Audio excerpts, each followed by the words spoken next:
రేవంత్ రెడ్డి ప్రభుత్వం కక్ష సాధింపు చర్యల్లో భాగంగా అంటే విచారణ అధికారులను విచారణ సంస్థలను గౌరవించి 9 తారీఖు నాడు ఏసీబీ విచారణకు హాజరయ్యాను.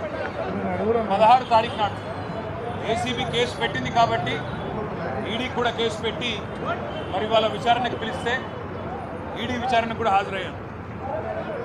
2 సంస్థలు కూడా ఒకటే రకమైన ప్రశ్నలు దాదాపు 7-8 గంటల పాటు అడిగిందే అడిగి మొత్తానికి అన్ని వివరాలు తీసుకున్నాను.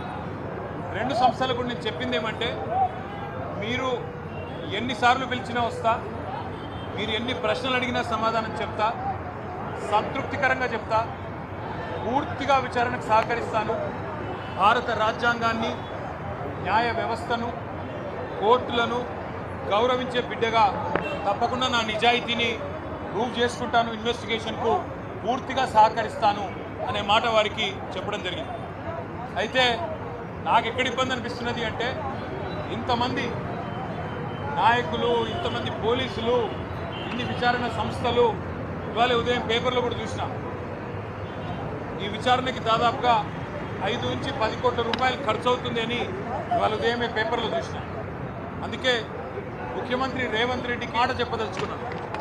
రేవంత్ రెడ్డి గారు, మీరు మీ కక్ష సాధింపు చర్యల్లో భాగంగా మీ మీద ఏసీబీ కేసు ఉన్నది కాబట్టి నా మీద ఏసీబీ కేసు బనాయించినావు, నీ మీద ఈడీ కేసు అయింది కాబట్టి నా మీద ఈడీ కేసు పెట్టినావు. ఏమి ఇబ్బంది లేదు, నువ్వంటే దొరికినోనివి, నేనంటే నిజాయితీ పరుణ్ణి, ధైర్యం ఉన్నాను కాబట్టి ఎదుర్కొంటా.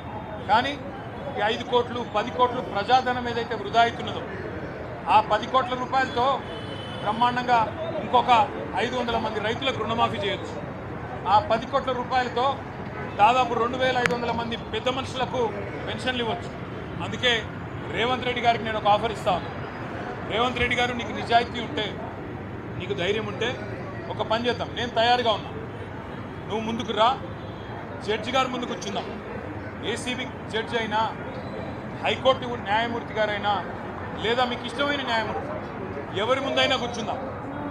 మీ మీద ఏసీబీ కేసు ఉంది, నా మీద ఏసీబీ కేసు ఉంది, నీ మీద ఈడీ ఛార్జ్ షీట్ వేసింది, నా మీద ఈడీ విచారణ జరుగుతున్నది. మీరు మొత్తం ఈ టీవీలు అన్నీ ఉన్నాయి కదా, మొత్తం మీడియా ఉంది కదా, లైవ్ టీవీ పెట్టండి. నేను రేవంత్ రెడ్డి గారు ఇద్దరం కూర్చుంటాం న్యాయమూర్తి ముంగట. మీరు ఏ ప్రశ్నను అడగండి కేసుకు సంబంధించి, ఆయన కేసు నా కేసు, ఇద్దరికి లై డిటెక్టర్ పరీక్ష పెట్టండి. ఇద్దరికి కూడా లై డిటెక్టర్ పరీక్ష పెట్టండి. మొత్తం రాష్ట్ర ప్రజలందరూ చూస్తుండగా ఒక 50 లక్షలు 20 లక్షల రూపాయలు ఒడిసిపోతుంది. లేకపోతే